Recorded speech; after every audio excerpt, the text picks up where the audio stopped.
Chapitre 1. Le noir et le langage. Nous attachons une importance fondamentale au phénomène du langage.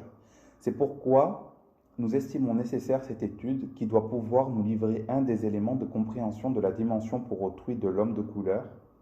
Étant entendu que parler, c'est exister absolument pour l'autre, le noir a deux dimensions, l'une avec son congénère, l'autre avec le blanc. Un noir se comporte différemment avec un blanc et avec un noir. Que cette dissiparité soit la conséquence directe de l'aventure colonialiste, nul doute. Qu'elle nourrisse sa veine principale au cœur des différentes théories qui ont voulu faire du noir le lent acheminement du singe à l'homme, personne ne songe à le contester. Ce sont des évidences objectives qui expriment la réalité, mais quand on a rendu compte de cette situation, quand on l'a comprise, on tient que la tâche est terminée. Comment ne pas réentendre alors, dégringolant, les marges de l'histoire, cette voix. Il ne s'agit plus de connaître le monde, mais de le transformer. Il est effroyablement question de cela dans notre vie. Parler, c'est être à même d'employer une certaine syntaxe, posséder la morphologie de telle ou telle langue, mais c'est surtout assumer une culture, supporter le poids d'une civilisation. La situation n'étant pas à sens unique, l'exposé doit s'en ressentir. On voudra bien nous accorder certains points qui, pour inacceptables qu'ils puissent paraître au début, seront trouvés dans les faits le critère de leur exactitude. Le problème que nous envisageons dans ce chapitre est le suivant. Le noir, antillais, sera d'autant plus blanc, c'est-à-dire se rapprochera d'autant plus du véritable homme qu'il aura fait sienne la langue française. Nous n'ignorons pas que c'est là une des attitudes de l'homme en face de l'être. Un homme qui possède le langage possède par contre-coup le monde exprimé et impliqué par ce langage. On voit où nous voulons en venir. Il y a dans la possession du langage une extraordinaire puissance. Paul Valéry le savait, qui faisait du langage le Dieu dans la chair égarée. Dans un ouvrage en préparation, nous proposons d'étudier ce phénomène. Pour l'instant, nous voudrions montrer pourquoi le noir antillais, quel qu'il soit, a toujours à se situer en face du langage. Davantage, nous élargissons le secteur de notre description et par-delà l'antillais, nous visons tout homme colonisé.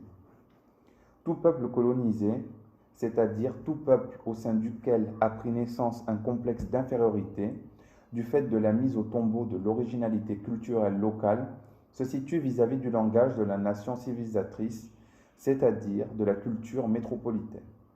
Le colonisé sera d'autant plus échappé de sa brousse qu'il aura fait sienne les valeurs culturelles de la métropole. Il sera d'autant plus blanc qu'il aura rejeté sa noirceur, sa brousse. Dans l'armée coloniale, et plus précisément dans les régiments de tirailleurs sénégalais, les officiers indigènes sont avant tout des interprètes. Ils servent à transmettre à leurs congénères les ordres du maître, et ils jouissent eux aussi d'une certaine honorabilité. Il y a la ville, il y a la campagne, il y a la capitale, il y a la province. Apparemment, le problème est le même. Prenons un Lyonnais à Paris. Il vantera le calme de sa ville, la beauté enivrante des quais du Rhône, la splendeur des plantes, et tant d'autres choses que chantent les gens qui n'ont rien à faire. Si vous le rencontrez à son retour de Paris, et surtout si vous ne connaissez pas la capitale, alors il ne taira pas d'éloges. Paris, ville lumière, la Seine, les guinguettes, connaître Paris et mourir. Le processus se répète dans le cas du Martiniquais. D'abord, dans son île, Basse-Pointe, Marigot, Gros-Morne, en face l'imposant fort de France. Ensuite, et c'est là le point essentiel, hors de son île, le noir qui connaît la métropole est un demi-dieu. Je rapporte à ce sujet un fait qui a dû frapper mes compatriotes. Beaucoup d'Antillais, après un séjour plus ou moins long dans la métropole, reviennent se faire consacrer. Avec eux, l'indigène, celui qui n'est jamais sorti de son trou, le bitaco, adopte la forme la plus éloquente de l'ambivalence. Le noir qui pendant quelque temps a vécu en France revient radicalement transformé.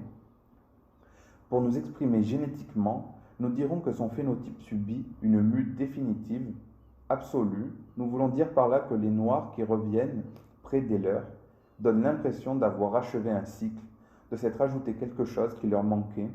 Ils reviennent littéralement pleins d'eux-mêmes. Dès avant son départ, on sent, à l'allure presque aérienne de sa démarche, que des forces nouvelles se sont mises en branle. Quand il rencontre un ami ou un camarade, ce n'est plus le large geste huméral qui l'annonce. discrètement, notre future s'incline. La voix rauque d'habitude laisse deviner un mouvement interne fait de bruissement, car le noir sait que là-bas, en France, il y a une idée de lui qui l'agrippera au Havre ou à Marseille. Je suis martiniquais, c'est la première fois que je viens en France. Il sait que ce que les poètes appellent roucoulement divin, entendez le créole, n'est qu'un moyen terme entre le petit nègre et le français. La bourgeoisie aux Antilles n'emploie pas le créole, sauf dans ses rapports avec les domestiques. À l'école, le jeune martiniquais apprend à mépriser le patois. On parle de créolisme. Certaines familles interdisent l'usage du créole et les mamans traitent leurs enfants de tibandes quand ils l'emploient. Ma mère voulant un fils memorandum, si votre leçon d'histoire n'est pas sue, vous n'irez pas à la messe dimanche avec vos effets de dimanche. Cet enfant sera la honte de notre nom, cet enfant sera notre nom de Dieu. Taisez-vous, vous ai-je dit, qu'il vous fallait parler français, le français de France, le français du français, le français français. Léon Gontran Damas, dans Pigment. Oui, il faut que je me surveille dans mon élocution, car c'est un peu à travers elle qu'on me jugera. On dira de moi, avec beaucoup de mépris, il ne sait même pas parler français.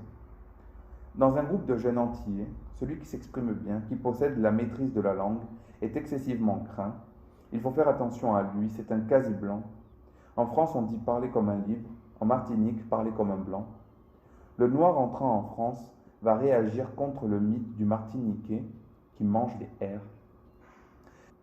Il va s'en saisir et véritablement entrera en conflit avec lui. Il s'appliquera non seulement à rouler les R, mais à les ourler, épiant les moindres réactions des autres, s'écoutant parler, se méfiant de la langue, organe malheureusement paresseux. Il s'enfermera dans sa chambre et lira pendant des heures, s'acharnant à se faire diction. Dernièrement, un camarade nous racontait cette histoire. Un Martiniquais arrivant au Havre entre dans un café avec une parfaite assurance. Il lance « Garçon, un verre de bière ». Nous assistons là à une véritable intoxication. Soucieux de ne pas répondre à l'image du nègre mangeant les airs, il en avait fait une bonne provision, mais il n'a pas su répartir son effort. Il y a un phénomène psychologique qui consiste à croire en une ouverture du monde dans la mesure où les frontières se brisent.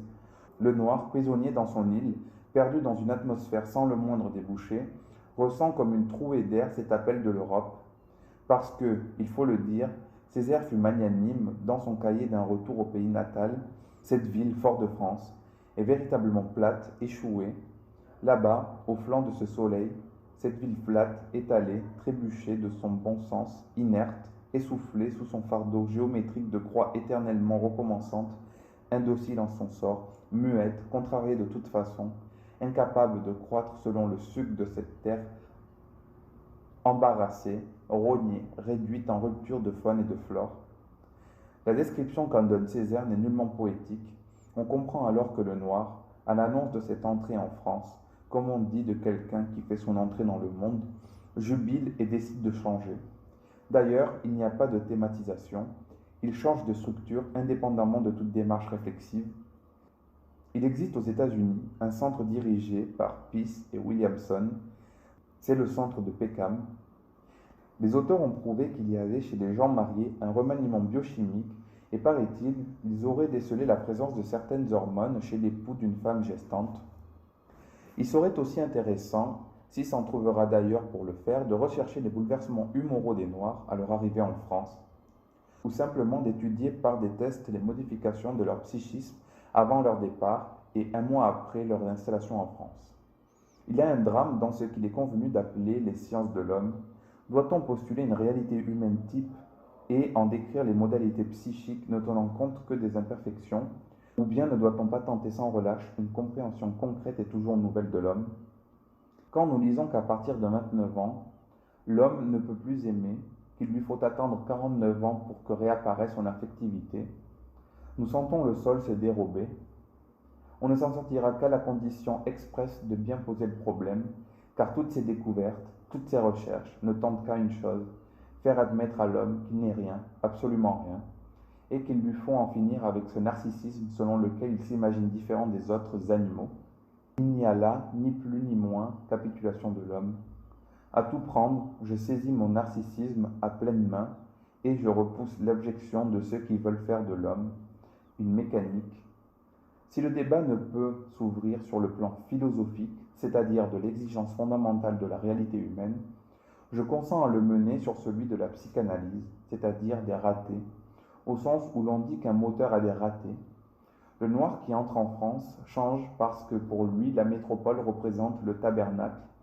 Il change non seulement parce que c'est de là que lui sont venus Montesquieu, Rousseau et Voltaire, mais parce que c'est de là que lui viennent les médecins, les chefs de service, les innombrables petits potentats, depuis le sergent-chef, 15 ans de service, jusqu'au gendarme originaire de Panissière.